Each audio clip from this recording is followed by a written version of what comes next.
It's Erik Nagel and Florida Supercon in Miami Beach.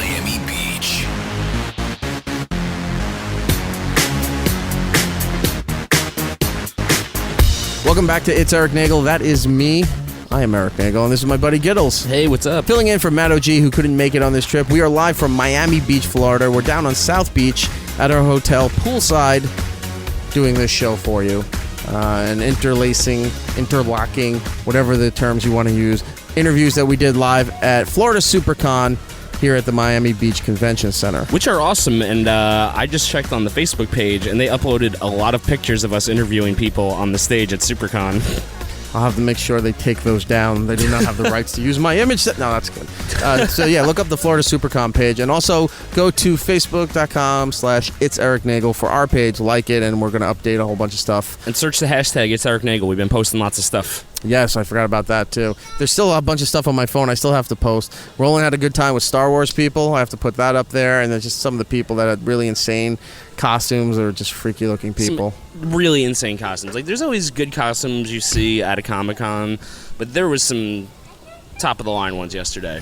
We're gonna go back to the stage in just a moment here. But who we're gonna talk? Oh, we're gonna talk to Charlie Adler. Charlie Adler, yeah. Who's Charlie Adler? Charlie Adler is another voice actor. You may remember him as Mr.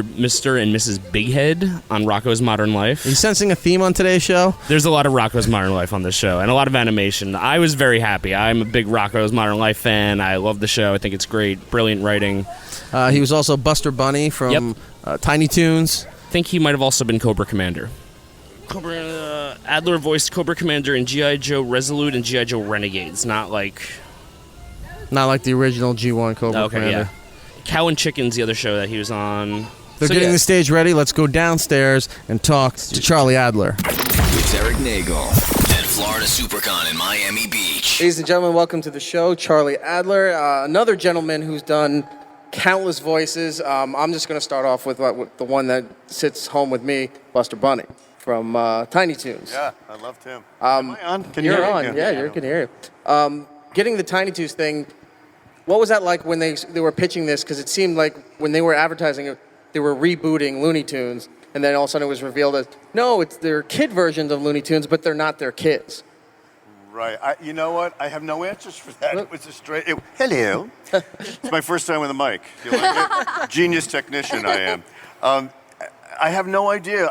It was so long ago, I had brown hair and eyelids, and now I don't know where the fuck I am. So Steven Spielberg puts all this together and said, we're going to launch this, and it comes out, and it wasn't quite Saturday morning cartoons, but it was afternoon kids coming out of school. It had a great edge to it. I mean, the writing was really smart, and for of its time, it really was very clever. Some of it was funny. They were doing great movie satires and things that one wouldn't expect it to see in a kids block. Right, smart comedy. But I think it was more adults. I mean, just sitting there in my little cubby, people are being so.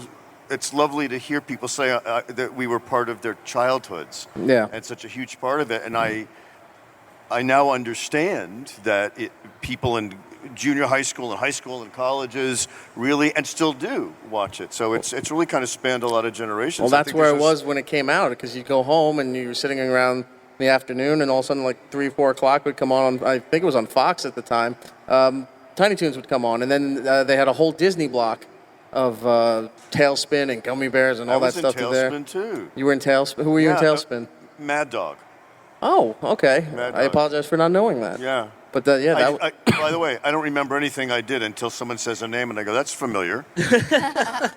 And it is. It's familiar. Well, we just had Carlos out here not too long ago. You were also part of Rocko's Modern Life. Yeah, Carlos and I are doing push-ups, by the way, in between visits. We're up to 105. Keep the blood pumped. Well, you got to do something.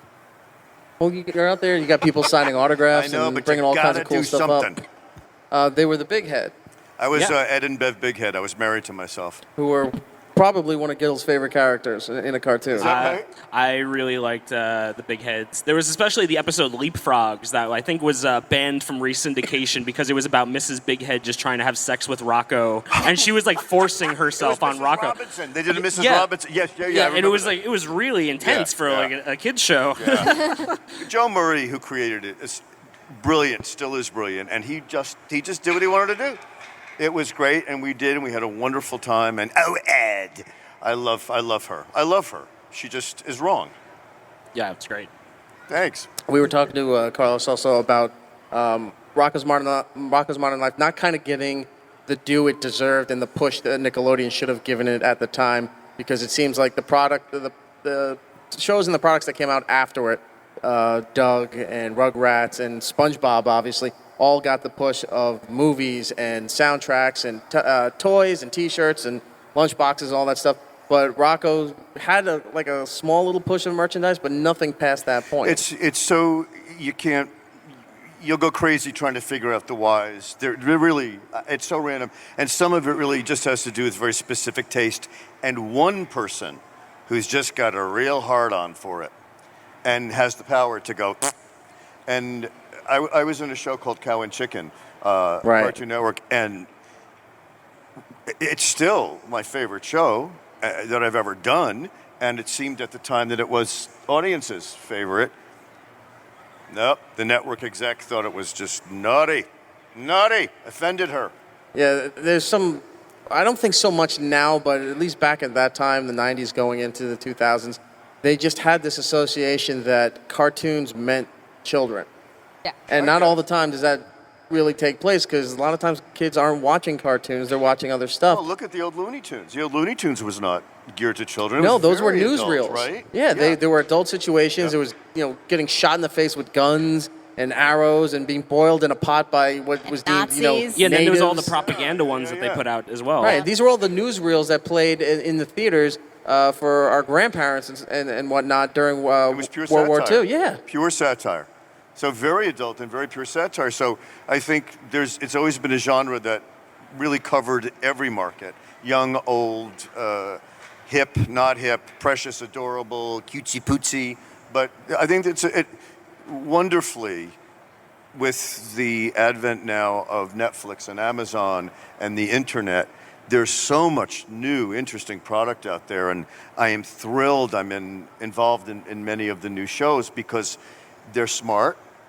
It's a very different audience, and the business has started to evolve in a very different way. Carlos also had mentioned that in season 2 is when they started clamping down as far as the dialogue and the the context of what you can say and how you can say it. So it's like you can't say this, you have to say this, because you remember now kids are watching this, so you have to appeal more to the kids than you would the adults. You know, with I it. didn't even know that. You didn't know that? I am so unaware. I go in, there's a script, I act, I leave. I don't know what the hell's going on. I don't know what's going on behind the scenes. So Carlos does know these things, and like we'll talk, and I'll go, really? It just What? seemed like Rocko was the line being drawn in the sand where, the Simpsons were on Fox and they could get away with a lot of stuff, and King of the Hill were getting away with a lot of stuff, and then South Park started right in the early to mid '90s in there, and it just went way past what we would deem friendly for a kid show. That Rocko was the one that was kind of being punished, but then right after that, I had mentioned that in Rugrats, if the kids are watching it for one story, but if parents are sitting there watching this with their kids, the stuff that the parents are saying and some of the dialogue were innuendos and maybe drug jokes and things like that. And you're like, oh my God, what is my kid watching? But they're not seeing that. So then it moved on. SpongeBob has it, and then other cartoons started to develop. Fairly Odd Parents have that innuendo mixed in there. Right. But it just seems like when you guys were doing it, was like, no, absolutely not. I guess I'm an idiot because I never really examined any of those elements, which are probably very valuable points. I always feel like my job is to have a great time so the audience has a great time. I don't give it huge amounts of thought about, is there subtext or subterfuge, or is this Little Mr. Poopy friendly or Little Miss Duty fine? I'm just having a great time. I'm doing my work, and I get the hell out of Dodge. So all these things that you're saying, I'm kind of going, wow, Wow, really? I should have paid attention. Really? I should have paid attention. That's kind of how I do this show. It's a very good way to be. It's great. Yeah, I'm with that. I'm with that. How much creative input were you putting into the characters that you're voicing? I think complete. I mean, when I'm creating a character, well, it's a collaborative for sure. There's writing to honor. There's a picture. There's a style of a show to honor. But the bottom line is, you have to come in with something very clear to you, and I'm just demented, and so I'm admitting this, and I shouldn't be admitting this because I've been an actor for 44 years. I don't really think I feel my way through something. If you asked me what I was thinking, I couldn't tell you. You know, when you see a triathlete running, do you go, "What were you thinking?" Nobody's thinking. I'm not thinking. I don't know what I'm doing. You're just doing. It's not a conscious thing for me. It's never been, I don't have a great awareness and consciousness of what's happening.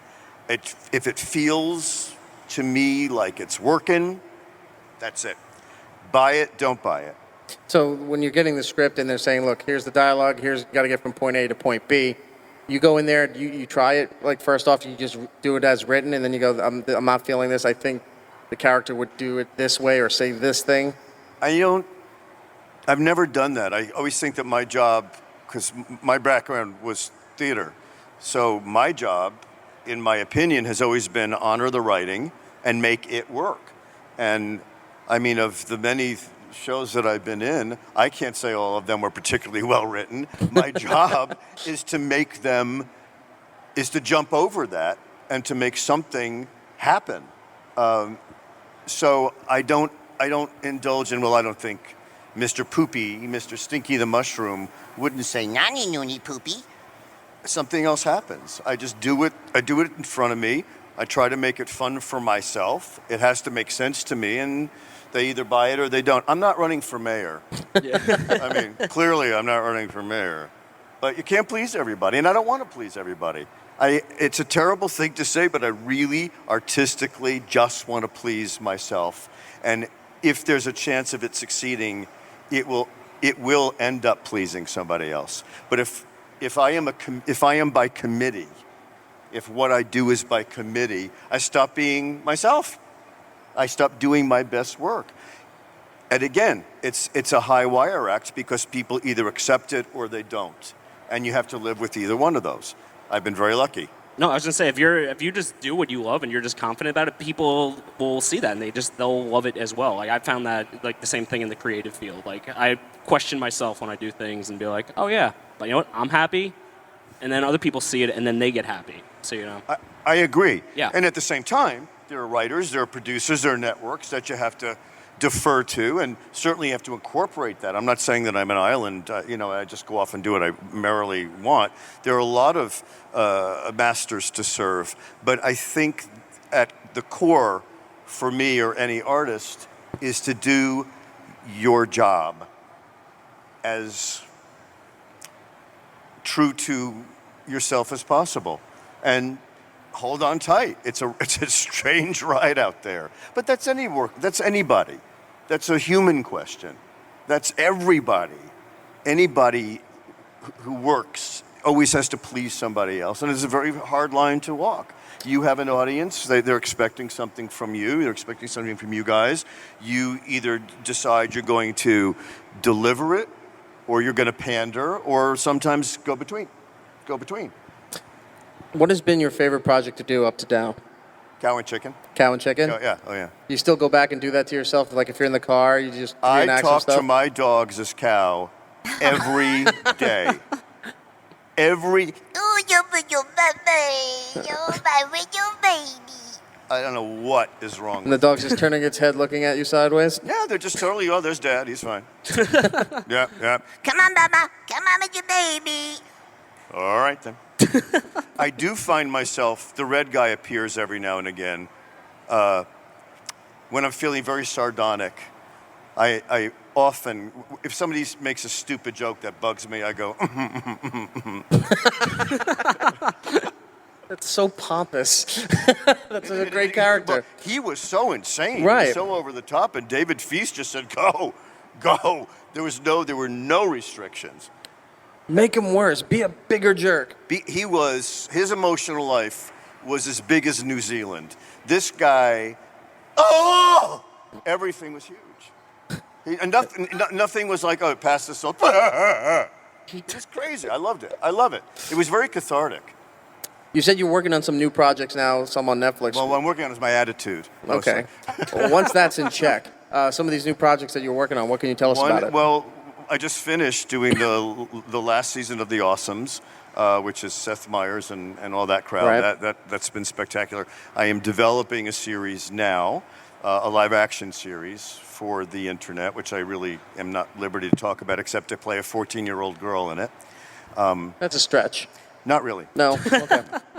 A lot of method acting in that one? No, you know what? I did a short film with David Feast and Mike Ryan, Cow and Chicken. We went out for a very drunken lunch after another session. And by the time I was done with that show, I needed to look at my driver's license to see where I lived. I was lost. And we went to the same joint, had a great lunch, got very, very hammered. And we were just talking about his cousin, who's a brilliant comic artist, Sam Keith. And Sam was always trying to cast me in these movies, but I was like always a killer somewhere or a kidnapper, and they're always being shot in Ireland, and I couldn't give up my time or my work, so I didn't do it. So I said, so how's Sam doing? He said, oh, Sam's doing great. He thinks you can do anything. You know, Sam is doing this movie about an 18-year-old girl in college. And I said, well, tell him to call me. I'll play it. Because Sam was so confident in me. And then I went, whoa, whoa, whoa! And it occurred to me, and the movie we did was called No Prom for Cindy. And I played a 14-year-old girl suspected of being a lesbian. And I did it with my beard. And I had shower scenes, and the cast was Henry Gibson was my priest, and Brock Peters was my doctor, and Tess Harper was my mother, and Estelle Harris from Seinfeld was my grandmother. And everybody around me treated me as if I was a 14-year-old girl. There was no wink to the audience whatsoever. It was completely legit. And I can't believe it, but we won more damn awards from this fakakta movie. So that was as a result of the connections with David and Michael Ryan. So when's the internet project going to be available? I don't know. It's getting closer. We'll see. Okay. It's No Prom for Cindy, so I'm not going to change the name to No Beard for Charlie. What's your Twitter so people can follow and then figure What's out do you have a Twitter account? I would rather have an enema. A website, a Facebook, anything? Nope. So And if you see me on Facebook, it is an imposter. I will not be on Facebook. I have no interest in social media. We just have to find you on the whatsoever. streets. Huh? We just have to find you on the streets. That's where I'll be. All right. And that's where I came from, and that's where I belong. So if you want to find out what Charlie's doing, well, good luck. We'll He's do not on voices the from internet, but if you see him in the hallway there, just pin him down and you're like, tell me when the show is. Yeah, I'm so lousy at self-promotion. I'm just terrible at it. I get embarrassed and uncomfortable. I just want to go to work and go home. You know, at the end of the day, at the end of my days, and I direct an awful lot as well, I swear to you that the minute I'm in my car and I close the door, if someone was in the back seat with a gun to my head saying, what did you just do? I would go, shit. I closed the door. Boom. Done. Really, just do it.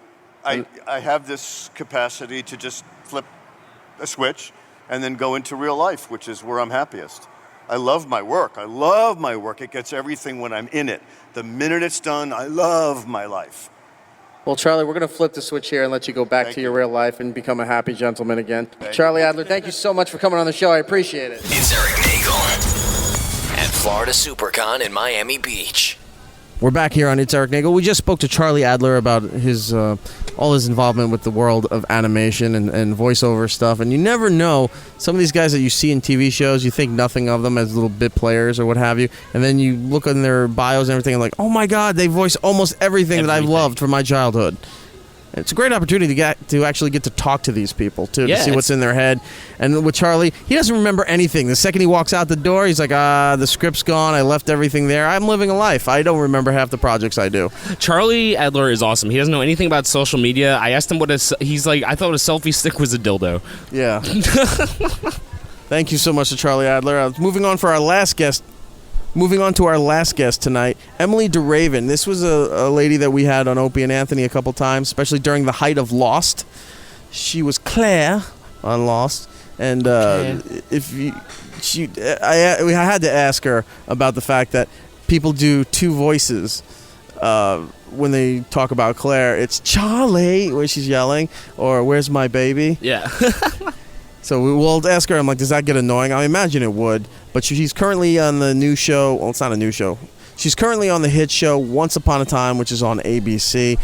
It's pretty much it's fairy tales come to life. Yeah. She plays Belle from Beauty and the Beast. It's like this weird like fairy tale crossover show where like bits of the fairy tale world are in the real world and bits of the real world are in the fairy tale world. It's kind of wacky. Very popular show. Very popular. Chicks dig it. And this lady, she looked good. She smelled good. She could not have been nicer. Let's go down to the stage and speak to our final guest of the evening, Emilie De Ravin. It's Erik Nagel at Florida Supercon in Miami Beach. You know her from Lost, ladies and gentlemen. She's currently on Once Upon a Time. Please say hello to Emilie De Ravin. Hi. It's on. Take a seat. It is on. Got to keep it like pretty close. I just have to actually have it in my mouth. Okay. I gotta say, I appreciate you taking the time. We were watching you run through the crowds trying to get over here in time to do this. Sprinting, thank you. Thank you. So how have you been? I've been good. I just was saying back there, for the first time since I went, inside today, I have goosebumps. So I'm excited to go outside. It's nice that the air conditioning was catching up to all the heat that's going on around here. Not just the humidity, but from all these bodies that are here enjoying the con. Emilie, last time I saw you, you were up on our show, Opie and Anthony, in New York City for countless appearances for Lost. But now you're on another show that has just got such a rabid fan base with Once Upon a Time. How awesome is that? That's pretty cool. You play Belle. This is a great spot to be in here, there. That those stories are based in... there's some kind of foundation to them, but you don't have to rely on just those old-fashioned stories. You can take that character and go in completely new and modern directions. Yeah, they've given themselves, Adam and Eddie, that is, the creators, a huge leeway in the creative department, which is fantastic as actors and writers on the show. I'm not a writer on the show, by the way. But, it's great because it is, everybody knows the original stories from Disney and the movies that were made, and it's nice to put that kind of not even modern but just different spin on things and different characters interacting in different ways. I mean, even just looking at what they've done with the Beauty and the Beast of Rumpel being the Beast. I love that, and I love the way that they've integrated that in Storybrooke, and it's pretty cool. It's pretty cool. This is such a great opportunity because it doesn't happen to many actors where you're lucky enough to get a show that just goes through the stratosphere as far as fan reception and ratings and all that, and that's the big thing. But then to have lightning strike twice to jump into yet another project that is just as big. Yeah, it's and so different, but also so similar in a way of there being a fantasy element to it, and and all these shows and all these things that you never know how they're going to pop, if they're going to pop, when they're going to pop, what audience is out there, this week, this year, next year. It's kind of cool and kind of interesting, but also at the same time a little frustrating to not know, but then exciting when you're like, damn, this show really hit and did well, and just go for the ride on it. It's great. I was just going to say, now you're working on Once Upon a Time, does it suck not going to Hawaii for filming all the time for Lost? No, because I get to go to Vancouver. That's cool, yeah. Yeah, no, I mean, both incredibly different places, which is awesome. Yeah. Love to travel.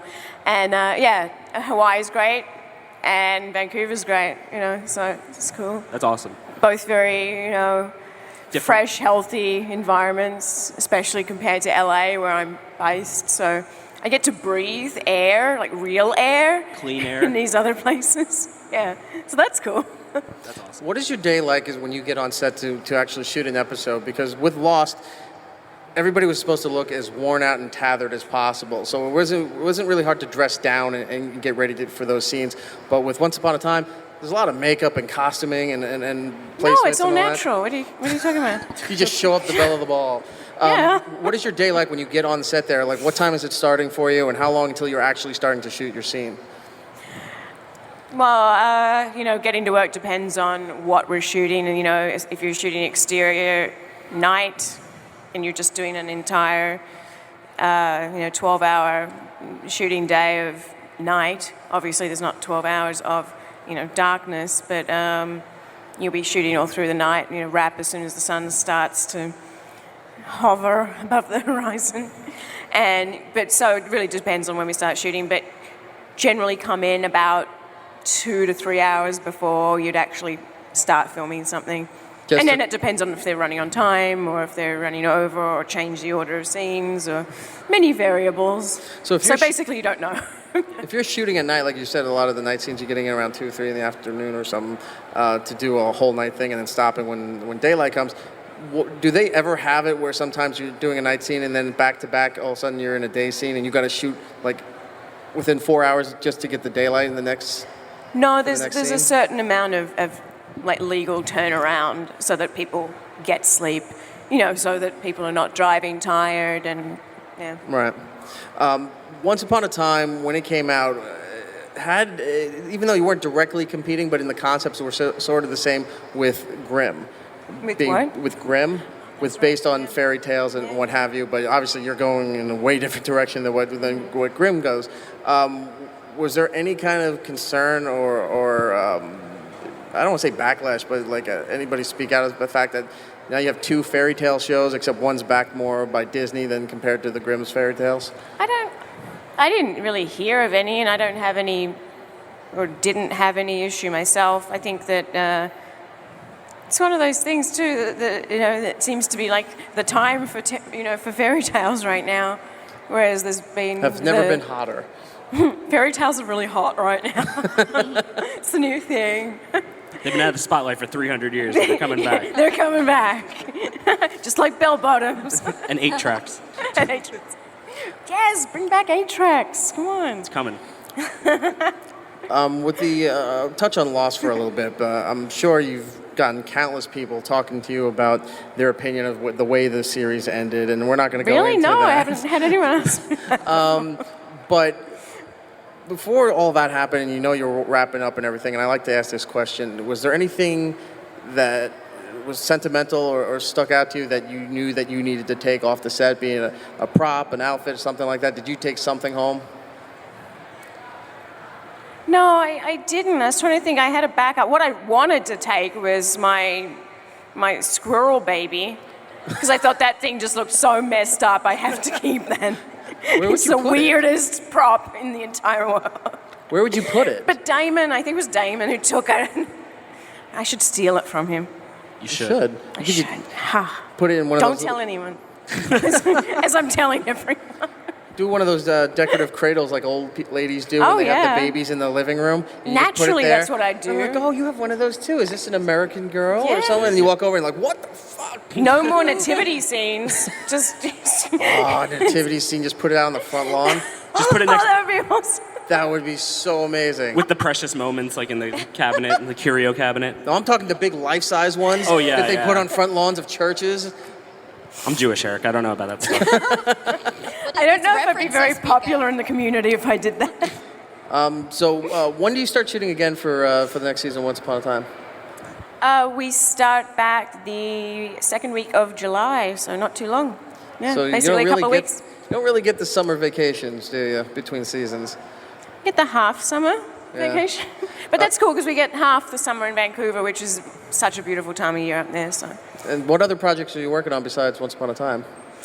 Once Upon a Time. It takes up 9 months of the year. It's not much else. Well, you never know. Sometimes people have a podcast or they're like, oh, I've been shooting this independent movie on the side. It took me 6 weeks to do. Yeah, no, I have an indie that'll be, I don't have an exact release date, but the beginning of next year coming out called The Submarine Kid.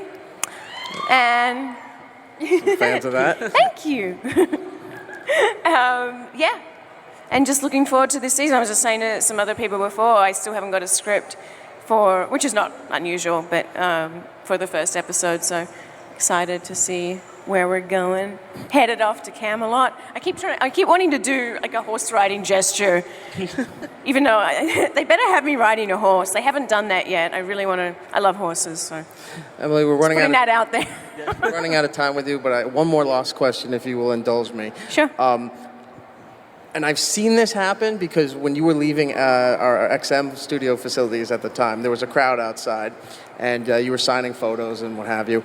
But I saw somebody do this, and I know that people do. How annoying is that people are doing your character from Lost to you if you're in public, like if they're yelling Charlie or my baby? Because I've seen that so many times. I'm like, oh my God, that she can't just be known for those two lines.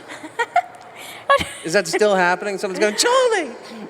I haven't just the "Where's my baby." No, I don't find it annoying. I think it's cool. Like if people are enjoying, I mean, it's a big part of the reason why I do what I do. I love all you guys. The fans are amazing, and it's your appreciation means the world. So no, I think it's really cool. Keep calling that stuff out. All right, especially do it when you go over and see her today. And really you get loud just in scream my baby ear. right at her. I'm sure she'll love it. Emily, do you have Twitter, Instagram, all that? You don't remember. I am on Twitter and Instagram. It's just my name, I think. Are you certified with the... I'm certified, Okay, yes. so if you search Emilie De Ravin on there... Verified. You look for her with the blue check. That's whatever her address is. I know my Twitter is just my name, no spaces. Well, you're lucky enough to get that. Most celebrities have to pay, as we've said in the past, pay or have some legal issues just to try to get it off squatters. Where you got to put a hyphen or the real, Emilie De Ravin. Yeah, somebody had my name, but I guess people, I don't know who took care of Fix it. the problem.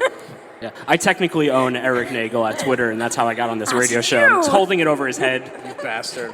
All right, we're out of time. Emilie De Ravin, thank you so much for coming on the show. Once upon a time, amazing. You played Belle. Can't wait to see you next season. Thank you so much for coming on. Oh, thank you for having me. Whoops, you know what the music means. Our time is up. Yes, our time is up. We are pretty much done here from Florida Supercon in Miami Beach, Florida. I can't believe it went so fast. It did. We're heading back to New York. We'll be back on Monday for Opie and Jimmy, and then we'll figure out what we're going to do for next Friday for the 4th of July weekend. And then the week after that, Roland and I head to San Diego Comic-Con for a whole slew of interviews. That's going to, if Florida was nuts and insane with the workload, San Diego is going to be 10 times that. And the guest list that I've seen, which I can't mention, is out of control. Yeah, Roland just throws names at me, and he's like, would you want this, would you want that? And I think every single time he's making it up, and I go, there's no way that person's available. And then he shows, no, look, and he shows me the email, and he's asking for a confirmation. I'm like, yes, of course I would like to talk to that gentleman. Or yes, I would like to talk to that movie cast. Roland is really pulling out all the stops for San Diego. San Diego is going to be pure insanity, just from like the size of the con and just from the interviews. It's going to be off the hook. Roland's upset though because it's a lot of work and it's a lot of his contacts. There's no beach day for him. Oh, there's no beach day for Carl. He's very sad, but there is a pool at the hotel, Roland, and a balcony. But we'll get into that later. I think that's it from Florida Supercon. Thank you so much to Mike and his staff for inviting us down, for taking care of all the arrangements and coordinating everything for us, and bringing us down here. We can't thank you and your staff enough. We'd love to come back next time you guys are doing this, if you'd have us. If you don't, I totally understand. I'll blame Giddles for that. It's all my fault. It's all his fault. Who else do we got to thank? Thanks to everybody that we had on the program today. If you missed it, it's going to be on SiriusXM on demand, so you can go back, download the entire show, and check everything out. Interviews will show up later also on youtube.com/It's Erik Nagel. Subscribe to the Facebook, It's Erik Nagel, and the Twitter, It's Erik Nagel as well for all the updates. Are we missing anything else here? I don't think so, man. I think we covered all the bases. Thanks to DJ Who Kid once again for to taking us out to dinner in the club and showing us a good time. Thank you, sir. We really do appreciate that experience. Thank you also to Greg Opie Hughes and to Don Wicklund for letting us do this They said, when we first told them this, they were like, what are you talking about? You're booked. I said, no, they want to book us. Come down here. Yeah. And then we showed them everything, and they're like, okay, go do it. Yeah. So they were nice enough to let us do that. So thanks to Ope and thanks to Don Wickland for letting us have the time to do this show. Yeah, thank you so much. And I'm trying to think of anything else here. Roland, do we have anything else that we forgot to mention? Yeah, thanks for United for a shitty airline. Okay. I guess Roland doesn't like United Airlines. No, he's not kidding. He's not kidding. E-Rock Radio on Twitter and Instagram. Giddlebase on Twitter and Instagram. Rolandos99 on the Twitter and Instagram. Also, shout out to Matt OG, who couldn't make it to this trip. I wish he could have, but what can you do? He's got a lot of toys coming his way, so I think he's going to have a lot of toys. I think it's going to be very worthwhile for him. I think he'll be happy. So next time, when we figure out when the next show is going to be, Giddles, Roland, and Erik, till next time, be seeing ya.